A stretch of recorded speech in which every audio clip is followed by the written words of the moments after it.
नमस्कार दोस्तों, स्वागत है आपका हमारे यूट्यूब चैनल पे।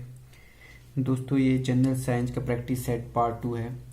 इससे पहले पार्ट 1 अपलोड कर चुके हैं। दोस्तों, जो सीरीज है रेलवे द्वारा विगत वर्षों में पूछे गए कुछ इंपॉर्टेंट क्वेश्चनों की सीरीज है, जो कि एग्जाम के दृष्टि से काफ़ी इंपॉर्टेंट है, जो आगामी एग्जाम है आपके रेलवे जेई और रेलवे एनटीपीसी के लिए। तो दोस्तों, इस वीडियो को पूरा देखिएगा। दोस्तों, आज का पहला क्वेश्चन है, नाइट्रोजन का परमाणुक द्रव्यमान 14 है और हाइड्रोजन का 1 है, तो अमोनिया का आणविक द्रव्यमान कितना होगा। दोस्तों, इसमें दिया हुआ है नाइट्रोजन का परमाणुक द्रव्यमान 14, यानी नाइट्रोजन N का परमाणुक द्रव्यमान 14 है और हाइड्रोजन का 1 है। हमें पूछा गया है अमोनिया का। हमें पता है अमोनिया का फॉर्मूला NH3 होता है। तो देखिए, इसमें नाइट्रोजन का दे रखा है 14, इसमें नाइट्रोजन का 1 परमाणु है और ऐसे हाइड्रोजन का दे रखा है 1, और हाइड्रोजन के इसमें 3 परमाणु हैं, यानी एक हाइड्रोजन का 1 है तो 3 के 3 हो जाएंगे, यानी 14 + 3 कितने हो गए 17। तो इसका आंसर हो जाएगा 17। ठीक है, आपको इसी तरह निकालना है इसको। आपको अमोनिया का फॉर्मूला पता होना चाहिए। नेक्स्ट क्वेश्चन है, यांत्रिक ऊर्जा होती है। दोस्तों, यांत्रिक ऊर्जा यानी मैकेनिकल ऊर्जा होती है आपकी वस्तु की गतिज ऊर्जा और स्थितिज ऊर्जा, यानी मैकेनिकल एनर्जी में आपकी गतिज और स्थितिज दोनों ऊर्जा होती है। तो इसका आंसर हो जाएगा बी। इसी तरह नेक्स्ट क्वेश्चन देखिए, एक प्रकाश वर्ष लगभग कितने के बराबर होता है। देखिए दोस्तों, जो हमारा प्रकाश वर्ष होता है वो लगभग 10⁻15 मीटर के बराबर होता है, 10⁻15 मीटर। एक्चुअल में जो इसकी जो वैल्यू होती है वो होती है 9.461 × 10⁻15 मीटर। ये इसकी एक्चुअल वैल्यू है। ठीक है, तो इसका आंसर हो जाएगा बी। नेक्स्ट क्वेश्चन है, रुधिर वर्ग का पता किसने लगाया था। देखो, रुधिर वर्ग का जो पता लगाया था जो वैज्ञानिक है लैंडस्टीनर, उसने रुधिर वर्ग का पता लगाया था। लैंडस्टीनर ने रुधिर वर्ग का पता लगाया था। जो हमारे अलेक्जेंडर फ्लेमिंग है, इसने जो है पेनिसिलिन की खोज की थी। ये बहुत इंपॉर्टेंट है, ये भी आप याद रख लीजिएगा। इसने पेनिसिलिन की खोज की थी, इंपॉर्टेंट है, बहुत बार पूछा गया है। दोस्तों, ये जितने भी क्वेश्चन हैं ये रेलवे द्वारा विगत वर्षों में पूछे गए हैं, इसलिए आप इसे ध्यान से देखिएगा। अगर आपको हमारा वीडियो अच्छा लगता है तो प्लीज़ इसे लाइक, शेयर और सब्सक्राइब कीजिएगा अपने अधिक से अधिक ग्रुप में। नेक्स्ट क्वेश्चन है, पशु प्रोटीन को प्रथम श्रेणी का प्रोटीन माना जाता है क्योंकि। ये दोस्तों बहुत ही इंपॉर्टेंट क्वेश्चन है, ये कई बार रेलवे द्वारा पूछा गया है। इसका जो आंसर है वो है अमोनिया।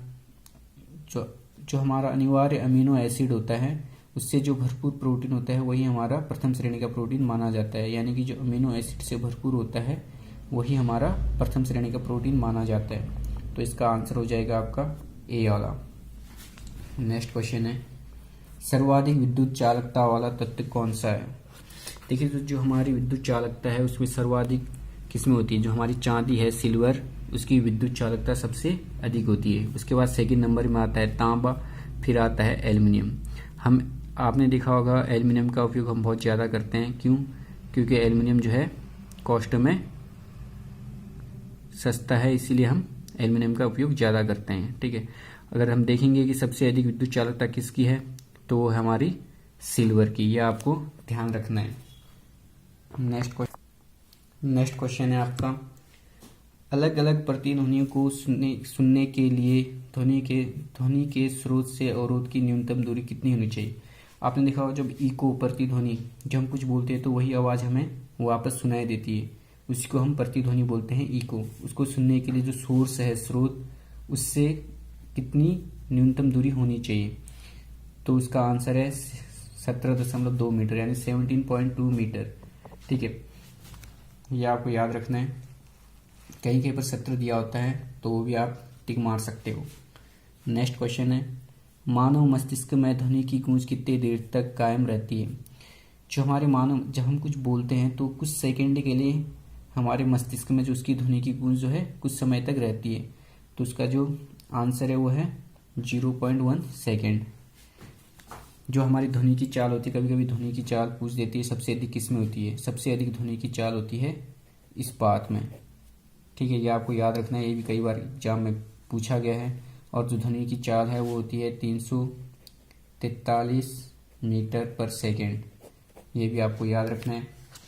ये भी कई बार क्वेश्चन में पूछा गया एग्जाम में। नेक्स्ट क्वेश्चन है, एक तत्व का परमाणु क्रमांक 17 है, यह क्या है?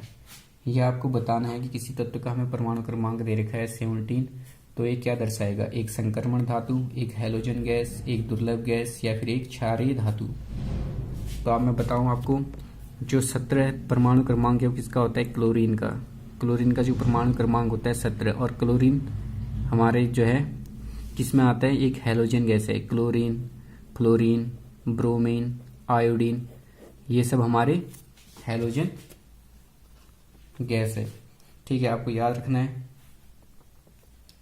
नेक्स्ट क्वेश्चन है, एक वस्तु का द्रव्यमान 15 kg है, वह 4 मीटर पर सेकंड के समान वेग से गति कर रहा है, तो वस्तु की गतिज ऊर्जा कितनी होगी? देखिए, जो हमारा गतिज ऊर्जा का फॉर्मूला होता है, काइनेटिक एनर्जी होता है 1/2 mv²। अब यहाँ पर हमें m दे रखा है 15 kg और वेग v दे रखा है 4 मीटर पर सेकेंड। तो हम इस फॉर्मूले से इसे निकालेंगे, यानी ये 1/2 m की जगह लिखेंगे 15 और इसकी जगह हम क्या, v की जगह 4 × 4 यानी कि 4 का स्क्वायर 16, या इसे हम 4 × 4 लिख सकते हैं। अब इसको सॉल्व करेंगे तो से कट जाएगा 2 बार। ठीक है, तो ये जाएगा 120 क्या है? अब गति इसका वो क्या होगा? फॉर्मूला ऊर्जा का, जो ऊर्जा की जो इकाई होती है जूल। ठीक है, आप जूल यानी 120 जूल, ये आपको याद रखना है। नेक्स्ट क्वेश्चन है, 12 डिग्री सेंटीग्रेड पर जल की भौतिक अवस्था क्या होती है? यानी कि आपको मैं बताऊं, जो हमारा नॉर्मल जो जल होता है, जो हमारा द्रव्य 3 अवस्था में रहते हैं। या एक होता है ठोस, द्रव और गैस। जो द्रव अवस्था है 0 से लेकर 100 तक ये हमारी द्रव अवस्था में रहती है। ठीक है, अगर 0 से लेकर 100 के बीच जो है द्रव में, अगर 100 से ऊपर चले गया तो वो गैस कहलाती है। ठीक है, और 100 से नीचे, 0 से नीचे वह ठोस। ठीक है, अगर 0 से नीचे पे है तो वो ठोस कहलाएगी, 0 और 100 के बीच द्रव, और 100 से ऊपर वह गैस कहलाती है। तो यहाँ पर दे रखा है 12 डिग्री सेंटीग्रेड, 12 डिग्री सेंटीग्रेड 0 और 100 के बीच में, तो क्या कहलाएगी? वो लिक्विड। यही हमारा आंसर है दोस्तों। जिसमें जितने भी क्वेश्चन है आरआरबी द्वारा पूछे गए, पुराने प्रीवियस एग्जाम से लिए गए हैं, तो इसे आप अच्छे से देखिएगा। ये सीरीज आपको आगे भी मिलती रहेगी। इसके लिए आपको दोस्तों, अगर वीडियो अच्छा लगता है तो प्लीज़ इसे लाइक, शेयर और सब्सक्राइब कीजिएगा। Thank you for watching this video.